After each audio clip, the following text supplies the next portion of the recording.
하나님께 영광의 박수를 돌리겠습니다. 할렐루야. 성경을 보시겠습니다. 요한복음 14장 16절부터 18절, 사도행전 2장 1절부터 4절을 읽겠습니다. 요한복음 14장 16절부터 18절을 같이 읽겠습니다. 시작. 내가 아버지께 구하겠으니 그가 또 다른 보혜사를 너희에게 주사 영원토록 너희와 함께 있게 하리니 그는 진리의 영이라. 세상은 능히 그를 받지 못하나니 이는 그를 보지도 못하고 알지도 못함이라. 그러나 너희는 그를 아나니 그는 너희와 함께 거하시며 또 너희 속에 계시겠음이라. 내가 너희를 고아와 같이 버려두지 아니하고 너희에게로 오리라. 아멘. 사도행전 2장 1절부터 4절을 읽겠습니다. 시작. 오순절날이 이미 이름에 그들이 다 같이 한 곳에 모였더니 호련히 하늘로부터 급하고 강한 바람 같은 소리가 있어 그들이 앉은 온 집에 가득하며 마치 불의 혀처럼 갈라지는 것들이 그들에게 보여 각 사람 위에 하나씩 임하여 있더니 그들이 다 성령의 충만함을 받고 성령이 말하게 하심을 따라 다른 언어들로 말하기를 시작하니라. 아멘. 이 말씀을 통해서 성령은 누구며 왜 충만해야 합니까? 이런 제목으로 말씀을 나누겠습니다. 서로 인사를 나누시기 바랍니다. 잘 오셨습니다. 주님의 사랑으로 사랑합니다. 성령의 충만을 받읍시다. 네. 우리가 교회를 나오면은 처음에 예수를 믿으라고 그러죠. 그럼 예수를 믿으면 구원받는다고 해서 예수를 믿었어요. 근데 조금 지나니까 뭐라고 하냐면 성령을 받으라. 그 다음에 또 틈날 때마다 성령 충만해라.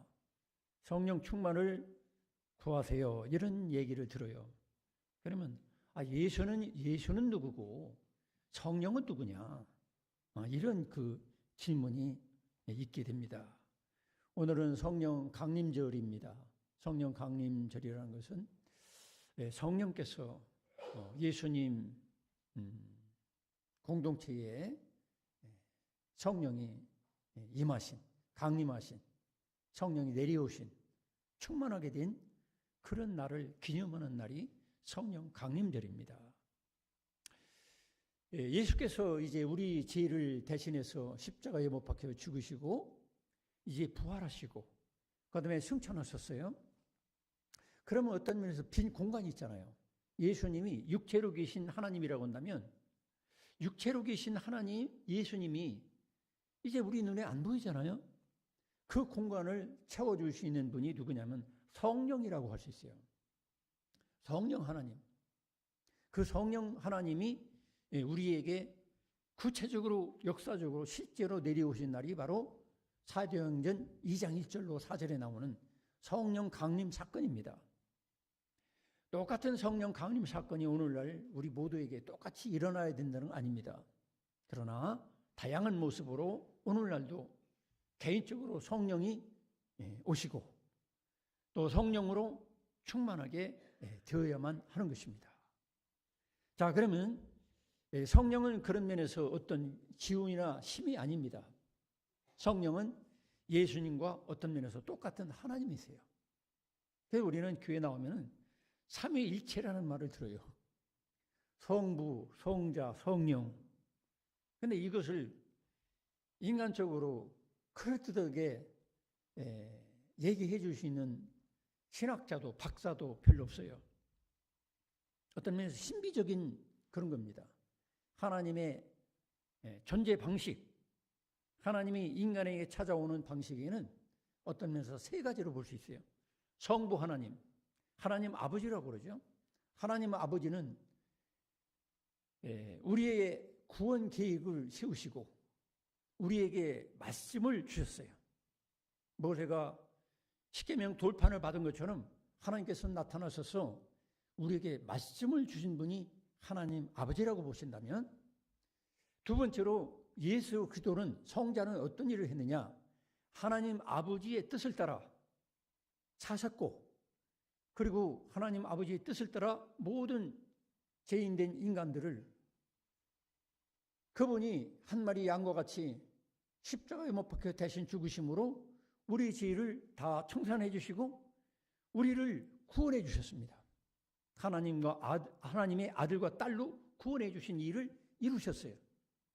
그래서 하나님 말씀대로 살았던 완벽한 모델, 완벽한 유일한 인간은 누구냐면 예수 그분입니다. 그 다음에 이제 성자 예수는 그런 일을 했고, 성령은 어떤 일을 했느냐?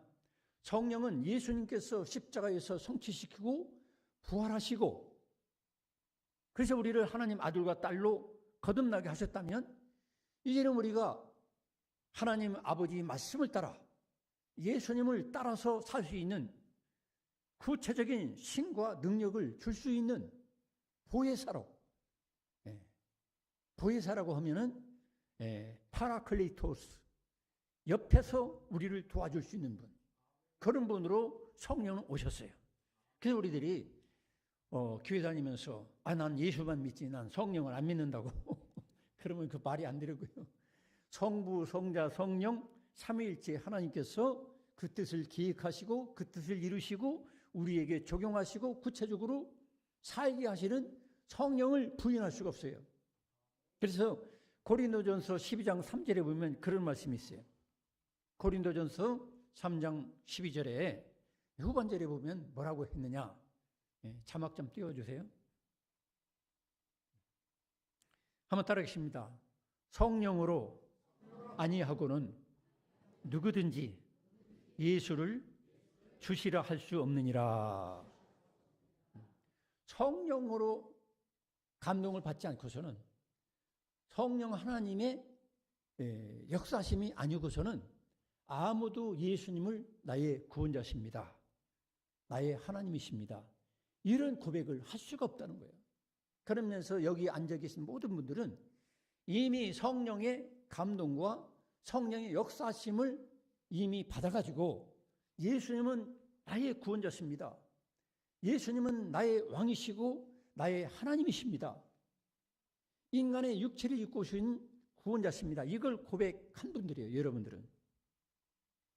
그래서 여러분들이 예수를 믿는다는 말을 하는 그조차도 성령께서 도와주셔서 된 것을 믿으시기 바랍니다. 그러나 성령의 한 번의 도움으로 끝나는 것이 아닙니다. 신앙생활은 내가 예수님을 나의 구원자십니다 이렇게 고백하고 끝나는 게 아닙니다. 마치 처녀 총각에 만나가지고 나는 당신을 사랑합니다, 일생 동안 당신과 함께 죽으나 사나, 가난하든 부하든 병들었을 때나 건강할 때나 변함없이 살겠습니다, 사랑의 고백을 하고 결혼식을 하지요. 그와 마찬가지로 우리가 교회를 나와서 예수님은 나의 주십니다, 나의 구원자십니다 하고 세례를 받고, 그게 마치 결혼식 선포나 마찬가지예요. 그런데 결혼식을 마치고서 내가 사랑을 고백했으니까 이제 사는 건 따로 살자, 그러면 그거는 부부가 아니에요. 결혼식은 무효가 되는 거예요. 하나님과 나와의 관계도 마찬가지예요. 내가 예수님을 믿고 영접하고 고백을 했어요, 세례를 받았어요, 하나님 앞에나 모든 교인들 앞에 선포했어요. 그렇지만 예수님을 따라 예수님을 신랑으로 삼고 예수님을 나의 동행자로 삼고 동역자로 삼고 계속해서 삶을 살지 않는다면 어떤 면에서 그 신앙 고백은 마치 결혼식만 있고 결혼 생활을 하지 않는 천주총각하고 똑같은 거예요. 그래서 계속해서 예수님과 함께 살아갈 수 있도록 도와주는 분이 누구냐? 성령 하나님이십니다. 그래서 내 힘으로, 내 지식으로, 내 어떤 능력으로 예수님을 따라서 계속 살 수가 없어요. 전능하신 하나님 그분이 와서 나를 도와줘야만 되는 거예요. 믿습니까? 그걸 여러분이 아셔야 돼요. 예수님을 나의 구원자로 고백할 수 있었던 것도 하나님의 성령이 내 눈에 보이지 않지만 내 마음에 성령이 도와주셔서 그게 가능했고, 앞으로 이 고백을 한 신앙 공동체, 교회 생활을 하는 것도 하나님이 계속적으로 도와줘야만 된다는 거예요. 그래서 요한복음 14장 26절에도 뭐라고 했습니까? 보혜사를 보내주시겠다고 말씀하셨어요. 요한복음 14장 26절에 보니까 뭐라고 했습니까? 보혜사 곧 아버지께서 내 이름으로 보내실 성령, 그가 너희에게 모든 것을 가르치시고 내가 너희에게 말한 모든 것을 생각나게 하리라. 하나님 말씀을 가르쳐주고 생각나게 하셔서 신앙생활을 계속할 수 있도록 하나님의 성령이 도와주겠다는 거야. 할렐루야. 그런 좋으신 하나님, 그분이 나의 백이 되고 스폰서가 되고 파라클레토스, 비서가 되고 협력자가 되고 동역자가 되고 보호자가 된다는 거예요. 얼마나 놀라운 일입니까? 여러분, 저는 어릴 때 그런 생각을 할 때가 있어요.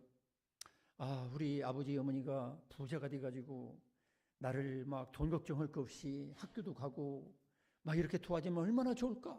이런 생각을 할 때가 있었어요. 가난하니까. 그런데 우리 부모님은 그렇게 할 수 있는 능력이 없었어요. 그런데 제가 예수님을 믿고 난 다음부터 하나님의 성령이 나를 보혜사로 곁에서 내 안에서 전능하신 하나님, 부여하신 하나님이 나를 도와준다는 사실을 믿을 때, 믿고 한 걸음씩 한 걸음씩 걸어 나갈 때마다 하나님께서 돈 걱정하지 않도록 등록금도 대주시고 돕는 자도 붙여주시고, 할렐루야. 그렇게 해서 오늘날 제가 여기까지 살아온 거예요. 우리의 부모님은 한계가 있어요. 여러분, 부모님이 다 부자가 아니잖아요. 어떤 부모님은 가난한 분도 계시고 나를 대학에 보낼 수 있는 분도 못 될 수도 있고, 심지어 저와 같이 중고등학교를 보낼 힘도 없는 부모님도 계신 거예요.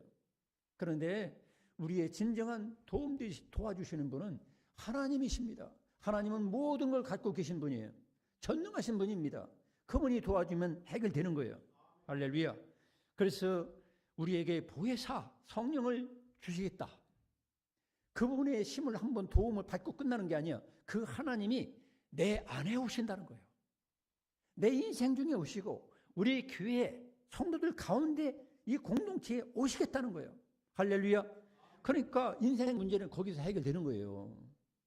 중요한 건 뭐냐면 성령의 역사심을 내가 믿고 계속해서 그분을 의지하고 순종해서 따라가야 되겠죠. 또 그 성령은 우리를 위로하는 분입니다. 위로. 이런 우리가 어떤 어려움을 당하잖아요. 어떤 때는 어려움을 당하고 힘들고 누군가 나를 좀 마음에 힘을 줄 사람이 없을까? 우리 처녀들은 나 혼자 인생 살기 힘들다. 나를 도와줘가지고 계속해서 평생 도와줄 그 남편은 없을까? 위로자를 구하잖아요. 또 남자들도 마찬가지예요. 총각들도 내 인생 살다 보니까 너무 고독하고 외롭고 쓸쓸하고 뭔가 갈빗대가 다 사라진 것 같고 내 갈빗대 될 만한 내 인생을 받쳐줄 그런 위로자가 없을까? 이걸 구하잖아요. 마찬가지로 성령은 우리의 진정한 위로자가 되는 거예요. 그러나 우리의 남편과 아내 사이에는 한계가 있어요.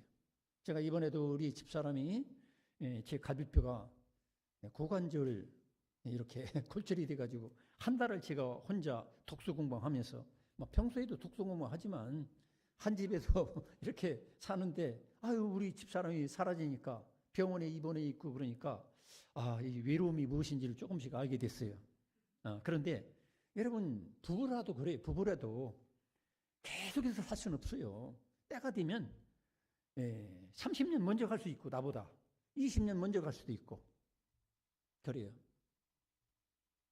여러분 그렇기 때문에 아무리 나를 사랑하는 능력이 있는 부자라도 나의 진정한 끝까지 위로자가 될 수 있는 아내나 남편은 없어요. 진정으로 나를 위로해주고 끝까지 함께 해줄 수 있는 분은 성령 하나님밖에 없다는 사실을 믿으시기 바랍니다. 여러분 옆에 계신 우리 집사님들이나 성도님들 또 이렇게 이 목사도 그렇고 때가 되면 떠나야 돼요. 천국에 가야 돼요. 그렇기 때문에 항상 나의 변함없이 나를 위로해주고 함께 해줄 수 있는 분, 그분은 성령 하나님이십니다. 그 성령 하나님을 항상 의지하시기 바랍니다. 그 다음에 성령 하나님은 나를 가르쳐 주시고 깨닫게 해주시고 하나님을 알게 하시고 성경 말씀을 깨닫게 하시고 진리를 알게 하셔서 우리를 자유케 하십니다. 여러분 우리가 가르치는 것도 한계가 있어요. 이 목사가 가르치는 것도요 설교 길어봐야 30분 40분입니다. 여러분 이 세상의 인생을 살면서 수많은 지식과 정보가 얼마나 많이 들어옵니까? 이 30분 40분 그 영적 정보보다도 100배 1000배 많은 정보가 들어오는데 그런 정보를 다 이기고 하나님과 함께 동행하면서 영적으로 승리하기 위해서는 24시간 항상 곁에 계셔가지고 나를 깨닫게 해주시고 가르쳐줄 성령이 필요하다는 거예요. 믿습니까? 그 성령 하나님이 나의 독선생처럼 가정교사처럼 떠나지 않고 나를 가르쳐 주신다는 사실을 믿으시기 바랍니다. 제가 또 이렇게 설교하는 것조차도 마찬가지예요. 성령께서 지혜를 주시고 깨닫게 해주셔서 여러분에게 말씀을 선포해가지고 공동체적으로 공동체 예배 속에서 하나님의 성령은 여러분을 깨닫게 해주시는 거예요. 그러나 성령이 역사하지 않으면 설교를 30분 아니라 30시간 해도 여러분 깨닫지 못해요. 여러분이 그래서 설교를 드릴 때나 예배 드릴 때도 항상 기도해야 돼요. 하나님, 오늘 찬양대가 찬양할 때 나에게 성령께서 은혜가 되게 해주세요. 찬양대가 10시간, 20시간 연습해서 찬양하더라도 성령이 같이 내 마음을 열어주고 깨닫게 해주지 않으면 은혜가 안 되는 거예요. 설교도 마찬가지예요. 설교도 목사가 할 일이 뭡니까? 기도하고 말씀 전하는데 전무기 때문에 24시간 계속해서 말씀을 여러분에게 전파하려고 기도하고 있잖아요. 그런데 아무리 그렇게 준비해도 성령 하나님이 내 마음문을 열어주고 깨닫게 해주지 않으면 아무 소용이 없어요. 그렇기 때문에 여러분들이 항상 우리가 보혜사 성령이 절대로 필요하다는 걸 여러분이 아셔야 돼요. 그리고 나를 끝까지 붙들어 천국까지 이끌어 가실 분은 아무도 없어요. 여기 인간은. 내 아내도 아니고 내 남편도 아니고 내 부모님도 아니고 내 아들도 아니고 오직 나를 천국까지 인도하시고 붙잡아서 이끌어 줄 분은 성령밖에 없어요. 여러분 성령 하나님을 여러분 그 손에 붙잡힘을 받으시기 바랍니다. 그리고 우리를 24시간 보호해 줄 수 있는 분은 누굽니까? 여러분 남편이 아닙니다. 여러분 남편이 항상 여러분 직장 갈 때나 어디 갈 때나 다 보호해 줍니까? 아닙니다. 여러분 부모님이 보호해 줄 수 있습니까? 아닙니다. 여러분 부모님이 24시간 여러분 지켜 보호해 줄 수가 없어요. 제 손녀들 이렇게 보니까 이 부부간에 다 직장 가잖아요. 누가 이 24시간 보호해 줄 수가 있습니까? 할머니 할아버지가 보호해 주는 것도 한도가 있어요. 눈 깜짝할 새에 어느 날 사라지는 수가 있어요. 사라져가지고 오직 낭떠러지 떨어질 수도 있어요. 그래서 24시간 우리를 보호해 줄 수 있는 분은 하나님 성령밖에 없다는 사실을 믿으시기 바랍니다.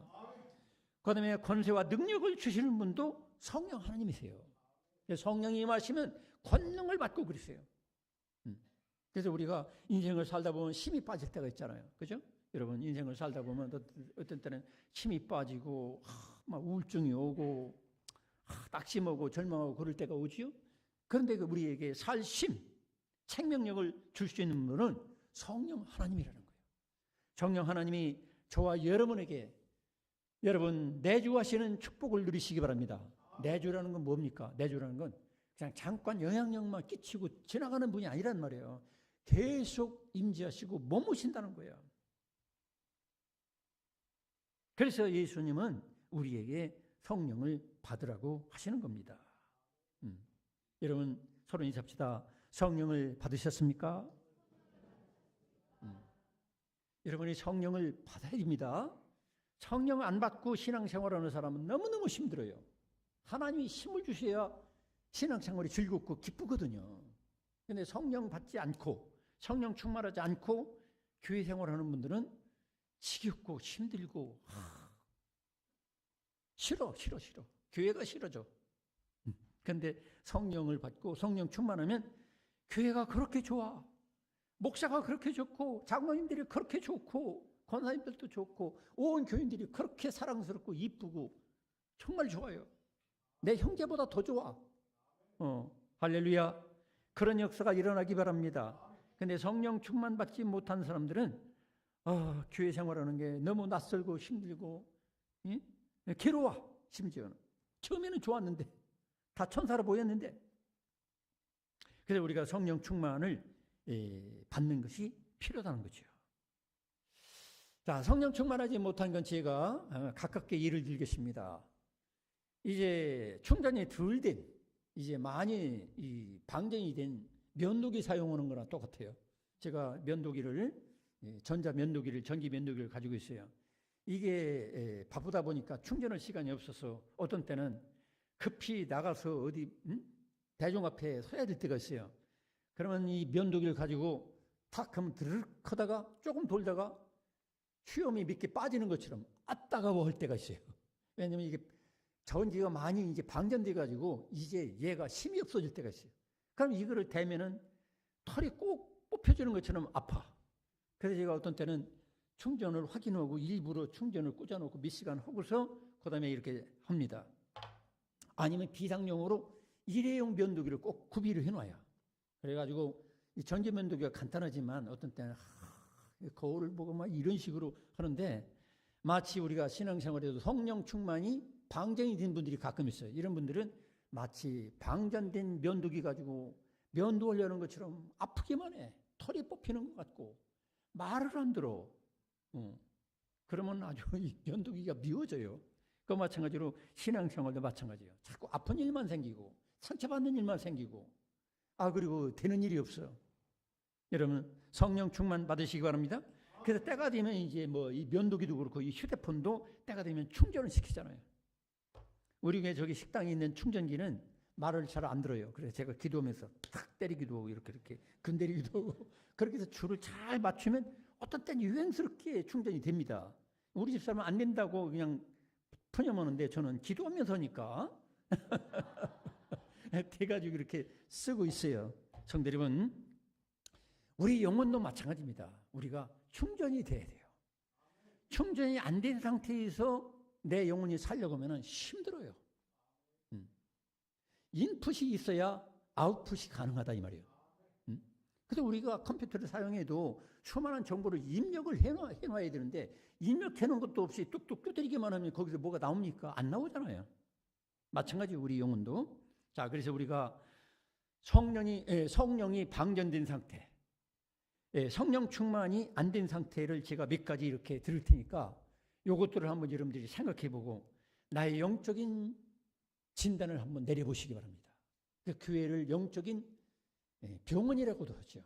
병원이라는 건 뭐냐면 여러분의 영혼이 어느 상태인가를 한번 객관적으로 지적해주고 마치 의사가 진찰하는 게 참 중요하지요.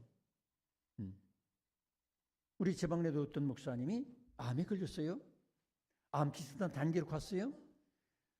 진찰을 해보니까 그게 나오는 거야. 진찰을 안 해보면 그대로 앓다가 죽는 수가 있어요. 마찬가지로 교회 생활할 때에 말씀을 들을 때에 말씀의 거울을 엑스레이 아니면 MRI 사진 그거로 생각해가지고 말씀의 거울을 자신의 영혼을 비춰보는 그 지혜가 필요한 거예요. 말씀을 듣는 시간은 어떤 그런 시간이라고도 볼 수 있어요. 자, 그러면 성령 충만이 방전된 상태는 어떠냐? 교회는 다니긴 다녀. 근데 말만 믿는다고 하면서 여전히 믿지 않는 생각, 믿음 없는 생각과 말을 해. 행위로 믿음을 보여주지 못해요. 그리고 툭 하면은 내 감정이 그냥 폭발해요. 분이 나고 성질이 나고 화가 나고 또 툭 하면 감사 대신 원망이 나오고 불평이 나와. 그리고 나도 똑바로 살지 못하면서 남의 허물이 보이고 죄가 보이고 그래서 그걸 비판하고 조롱하고 비웃고 무시하고 그렇게 돼요. 그러니까 성령 충만이 바닥으로 깔아앉았다 보면 돼요. 그러면서 예수를 믿으면서도 여전히 불안해. 툭하면 무엇 때문에 불안하고 손자 때문에 불안하고 주식 때문에 불안하고 사업 때문에 불안하고 아들 때문에 불안하고 두려움에 지고 살아. 기도하러 나가고 싶어도 중간에 강도 만날까?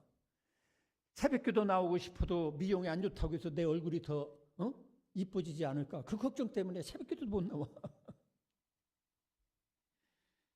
그래서 기도하고 싶어도 스마트폰에서 갑자기 무슨 중요한 연락이 올까 봐서 맨날도 스마트폰이 나의 주가 되지 나의 기도의 대상은 하나님이 아니야. 맨날 스마트폰에 귀를 기울여. 예수님의 음성에 성령의 음성에 귀를 기울여야 되는데 스마트폰 벨소리에만 귀를 기울여. 성령 충만이 사라진 거야. 그리고 성령 충만이 점점 사라진 사람은 어떠냐면 말씀을 들어도 깨달음이 없어. 맨날 그 소리 같아. 이 목사 설교 들어도 저 목사 설교 들어도 맨날 그 소리가 같기도 하고 헷갈리기만 해. 그리고 설교 시간에 엉뚱한 생각만 나와. 앞에 있는 아가씨가 너무 이쁘구나. 저쪽에 있는 아가씨는 인물이 별로구나. 이런 생각만 자꾸 하고 있어. 예배 시간에 그런 생각하고 있으라고 예배 시간에 나와 있어요? 하나님 생각하시길 축원합니다. 또 예수님 믿어도 힘이 없어도, 예수님 믿어도 힘이 없어. 뭔가 확신이 없어요. 자꾸 의심만 일어나. 이게 성령 충만이 사라지는 거죠. 성령 충만은 확신을 주거든요. 말씀을 들어도 실천하고 적용할 그런 생각을 못해요. 그냥 그런가 보다. 아, 목사님 설교가 그런가 보다. 그거 지나가. 아무런 적용이 없어요. 아, 그래, 이건 내가 이거 잘못한 거 하나님이 찍어주는구나. 아, 저 목사님 통해서 내 마음을 찔러가지고 이거 회개하라는 거구나. 이런 게 없어요. 소그룹 모임이 그래서 두려워. 목장 모임이나 이런 게 싫어. 왜? 내가 성령을 따라 살아간 간증이 없어. 체험이 없어. 그거를 얘기하면은 목장 모임이나 소그룹이 재미있고 아주 즐겁고 풍성한데 그게 없으니까 소그룹 모이자고 하면 두렵고 꼭 뭐 해야 되나? 내 사생활이 노출되는 거 아니야? 이 겁만 나. 이게 성령 충만이 사라진 거예요. 찬송을 해도 남들 부르라. 나는 그냥 듣기만 할 것이다. 성령 충만이 사라지면 찬송할 의욕이 없어요. 찬양할 의욕이 없어. 남들 기도할 때는 나는 구경꾼이 되고 그냥 듣고 말아. 내 대신 해라 너희들. 부르짖어 기도할 생각도 없어요. 성령 충만이 이제 다운된 거예요. 봉사나 섬김도 형식적이고 억지가 되는 거예요. 그래서 청소 당번 목장에 차려가면 5번 들어가 있는 목장이 생길 수가 있어요. 그러면 성령 충만이 사라진 사람은 아이 채수 나쁘게. 근데 어떤 목장 속원들은 할렐루야 5번이나 청소하게 됐다. 기뻐가지고 청소를 기쁨으로 하는 그런 목장도 있잖아요. 달라요. 그러니까 봉사가 누가 막 어거지로 그냥 막 끌려가서 하는 것처럼. 그리고 하나님 나라 천국에는 별 관심이 없어요. 어떻게 하면은 좋은 아파트 살 것이냐? 어떻게 하면 내 노후를 위해서 몇십억 모을 것이냐? 아니면 어떻게 즐거움을 누리냐? 쾌락을 즐길 것이냐? 이런 데만 시간을 바치고 힘을 쏟아버려요. 자신이 영원히 살 그 나라를 예비하지 않아요. 전혀 관심이 없어요. 또 기도가 의무가 되고 예배가 의무가 되는 거예요. 기도하자고 하면 목사님이나 하시지 뭘 우리까지. 예배드리고자 하면 당신이 가서 혼자 해. 나는 집에서 유튜브로 할 테니까. 이렇게 돼버립니다. 하기 싫어요. 그리고 내 죄나 내 잘못은 잘 깨닫지를 못하고 남의 허물만 자꾸 보입니다.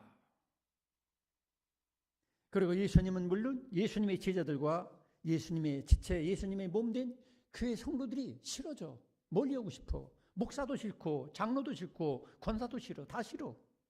이건 뭐냐면 성령 충만이 사라진 증거입니다. 자꾸 거리감만 생겨. 여러분 이런 증세가 조금이라도 있다면 여러분들이 성령의 충만을 사모하시기를 축원합니다. 성령 충만 받지 않으면 교회 생활 지속 못해요. 신앙 생활은 껍데기 생활 할 수밖에 없어요. 외식적이고 그렇게 됩니다. 예수님 당시에 서기관 바리새인들처럼 지식은 잔뜩 있어. 그런데 실제로 하나님이 오시면 배척해. 싫어. 반대자가 돼. 하나님과 정반대로 살아요. 그래서 예수님은 우리들에게 믿음으로 살 수 있도록 성령 하나님을 돕는 자, 돕는 하나님, 그분을 우리에게 보내주셨습니다. 할렐루야. 그래서 고린도전서 3장 16절에도 따라가겠습니다. 성령이 너희 안에 계시는 것을 알지 못하느냐. 예수님이 영접한 사람들은 어떤 면에서 성령을 영접한 거예요. 이미 성령 하나님이 여러분 안에 계신 거예요. 믿습니까? 곁에도 계시고 안에도 계시고 우리들 믿음의 공동체 교회 성도들 가운데도 계시고 여러분 마음에도 하나님이 성령이 와 계신 것을 믿으시기 바랍니다. 그래서 나의 동거자 하면은 누구죠? 따라하겠습니다. 나의 동거자 성령 하나님. 물론 이렇게 이제 뭐 인구조사하고 어디 가서 동거자가 누구죠? 그러면은 성령 하나님 이렇게 대답하면 좀 뭐죠? 그러나 영적으로는 나의 영원한 동거자는 누구예요? 성령 하나님이 나의 동거자가 되는 거예요. 믿습니까? 그래서 성령 하나님이 나의 동거자가 되면 어떻게 됩니까? 우리 몸이 하나님 집이 되는 거예요. 고린도전서 6장 19절에 보니까 뭐라고 하죠? 고린도전서 6장 19절 따라하십니다. 너희 몸은 너희가 하나님께로부터 받은 너희 가운데 계신 성령의 전인 줄을 알지 못하느냐. 성령의 집이에요, 여러분들. 저나 여러분의 이 몸은 어떤 존재냐면 하나님의 집이에요. 할렐루야. 그래서 과거에 우리는 그러잖아요. 과거에는 꼭 예배당만 성전인 줄 알았잖아요. 성전에 가서 기도하자. 근데 알고 보면 어때요? 이 성경 말씀으로 보면 내 몸이 성전이야. 몸이. 그렇다고 예배당을 무시하라는 게 아닙니다.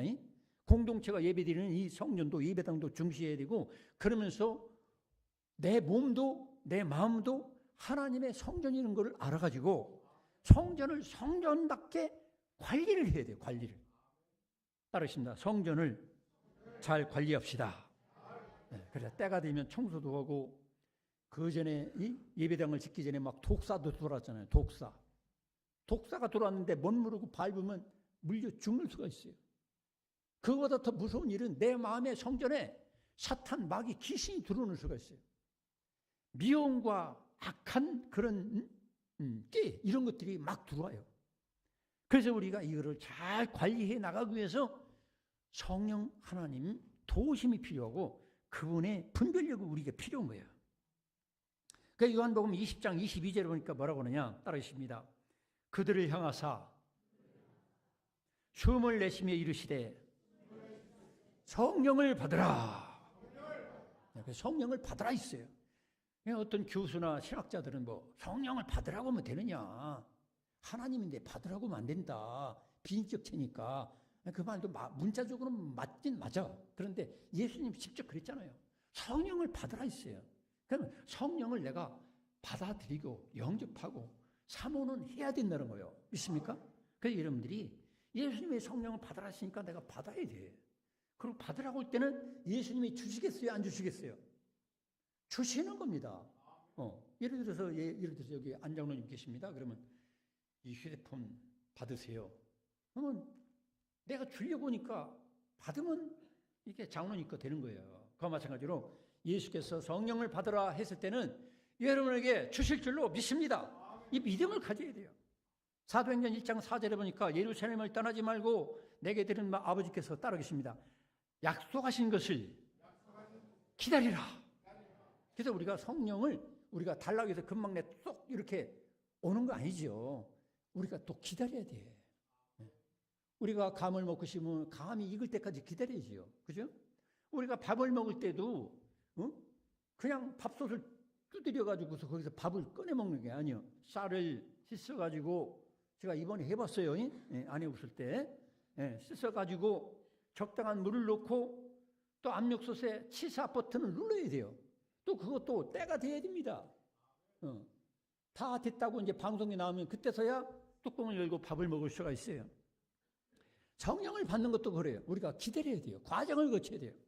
여러분 과정을 거치시기 바랍니다. 그래서 우리가 항상 기다리고 사모해야 돼요. 사도행전 1장 8절에 보니까 따르십니다. 오직 성령이 너희에게 임하시면 너희가 권능을 받고, 여기서 권능이라 있어요. 권능. 이 권능이 뭡니까? 권세와 능력이라고 할 수도 있어요. 죄를 이길 힘. 여러분 교회를 나와도 죄를 이길 힘이 없으면 어떻게 됩니까? 죄를 이길 힘이 없으면 이리 쓰러지고 저리 쓰러지고 예수님 따라갈 수가 없어요. 그런데 성령의 권능을 받으면 죄를 이기는 게 아주 간단해. 유혹을 이기는 것도 간단해. 그러나 권능을 못 받으면 내 아내 위로 딴 여자를 자꾸 만나자는데, 하루 저녁만 같이 동침하자는데 그 유혹 때문에 견딜 수가 없어요. 맨날도 그것 때문에 고민하고 그러다 넘어져. 그러나 성령의 권능을 받으면 사탄아 물러갈지어다. 할렐루야. 예, 그렇게 되시기를 축원합니다. 거꾸로 여자분들도 마찬가지. 예배 한번 빠져먹어야 될 텐데, 예배 한번 빠지고서 뭐 맛있는 선거운동하는 사람이 뭐 뷔페 먹자고 그러는데, 이런 유혹도 있을 수가 있죠, 그죠? 그런데 한 번만 주일날 빠지고 5만 원짜리 뷔페를 사준다는데 10만 원짜리 뷔페를 먹자는데 뭐 하나님은 또 다 이해하시겠지. 내 성령 충만 받으면 사탄아 물러갈지어다. 내가 뷔페 한번 얻어먹고 내가 나라를 팔아먹을 수 있냐? 함부로 내가 투표할 수 있냐? 여러분 혹시 여러분 뭔가 얻어먹어도 안 되지만 얻어먹었다 해도 그 사람에게 찍지 마시고 정말로 하나님께 기도해가지고 정말로 왜 김정은님이 기도한 대로 의롭고 진실하고 나라와 이 지방을 책임질 수 있는 그런 지도자에게 표를 던지시기를 축원합니다. 그래야 됩니다. 네, 그렇지 않냐고 막 달콤한 얘기 해주고 돈봉투 주고 뭐 유혹하는 대로 그냥 넘어지면 이 나라 미래가 없어요. 여러분, 그래서 마태복음 26장 41절에 보니까 시험에 들지 않게 깨어 기도하라 따르겠습니다. 마음에는 원이로되 육신이 약하도다. 어떤 사람은 이 규제를 잘 이어요. 왜냐면 주여 내가 이 짓 하면 안 되는데 마음은 원이로되 육신이 약하다고 예수님이 다 알아주시니까 나 이 짓 그냥 하겠습니다. 죄 짓는 사람이 있어요. 그러면 안 되는 거예요. 그건. 그래서 마음은 원이로되 육신이 약하다고 하시고서 성령의 권능을 우리에게 부어주시기 때문에 성령 때문에 죄를 이기게 될 줄로 믿습니다. 이런 믿음을 가져야 돼요.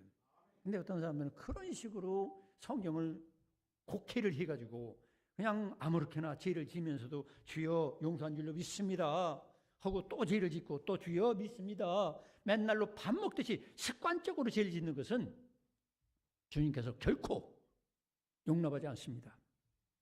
자, 그러면 어떤 사람에게 성령을 보내주시고 또 어떤 사람에게 성령 충만을 주시느냐? 첫째로는 믿는 사람 따르십니다. 믿음으로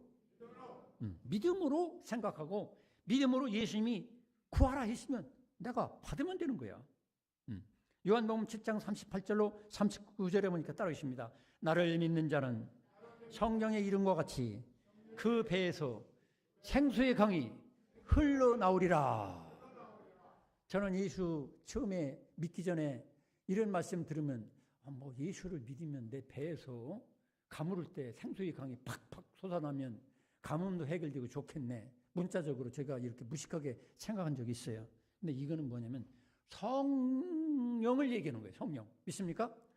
우리가 받을 성령은 마치 내 내부에서 생수와 같은 강 같은 생수가 막 팍팍 솟아나는 것처럼 우리에게 성령을 충만하게 부어 주십니다. 믿습니까? 믿는 자에게.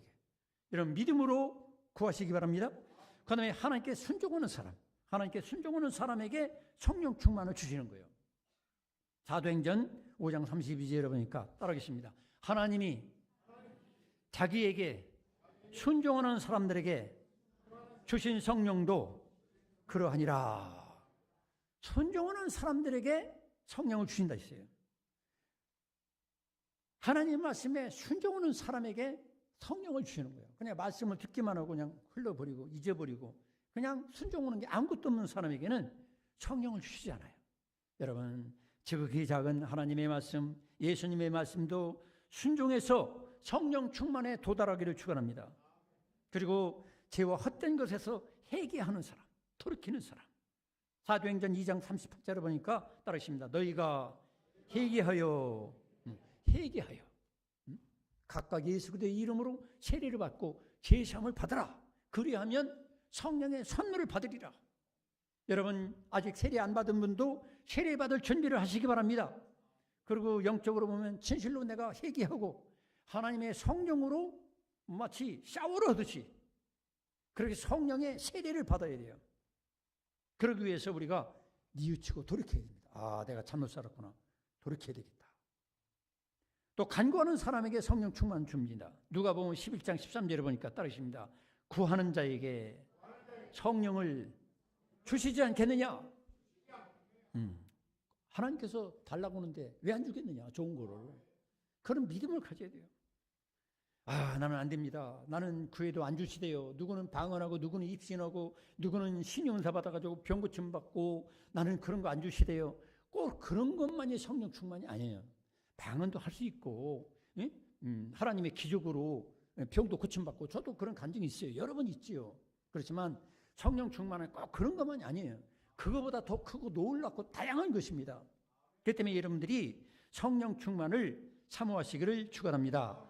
그래서 마지막으로 깨끗한 마음으로 예수님을 가장 사랑하는 사람, 사모하는 사람에게 하나님은 성령을 충만히 부어주십니다. 왜냐하면 성령은 다른 말로 예수 그리스도의 영이라고 있어요.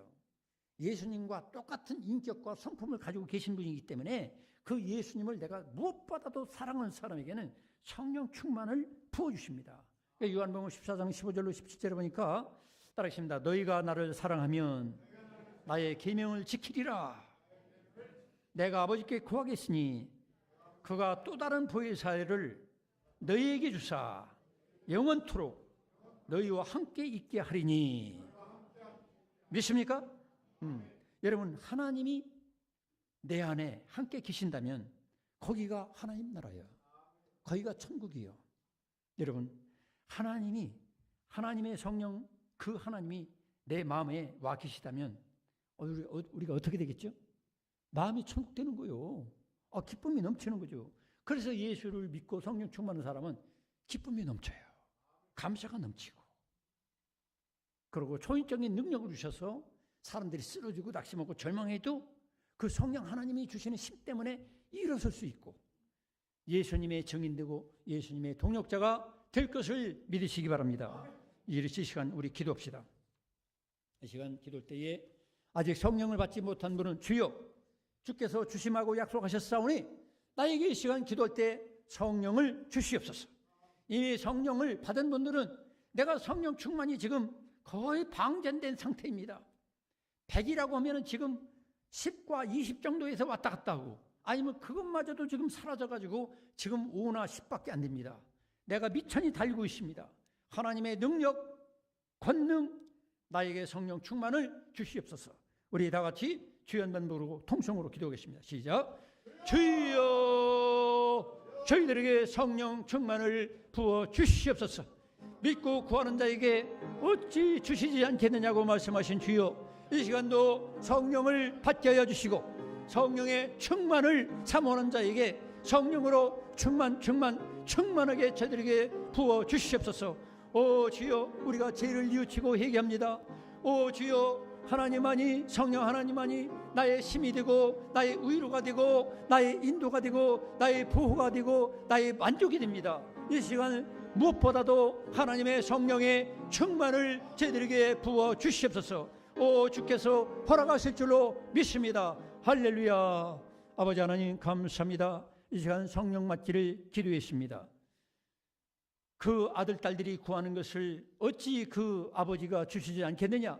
하나님, 우리 아버지께서 저들에게 구하는 기도를 드렸으면 반드시 주실 줄로 믿고 성령의 충만의 지경까지 나갈 수 있도록 날마다 성령 충만을 사모하고 기도하는 저희들이 되게 하여 주옵소서. 초대교회 성도들이 열흘 동안 다락방에 모여 간절히 기도에 전념할 때에 성령이 강림한 놀라운 현상이 일어났었고 오늘날도 변함없이 성령 충만을 사모하는 자들에게 하나님께서는 성령 충만을 주셔서 그 권세와 능력 가지고 하나님께 영광 돌리는 승리의 삶을 살게 될 줄로 믿습니다. 받은 줄로 믿고 예수님의 이름으로 감사하며 기도드리옵나이다. 아멘. 주신 말씀 생각하며 우리 찬송 180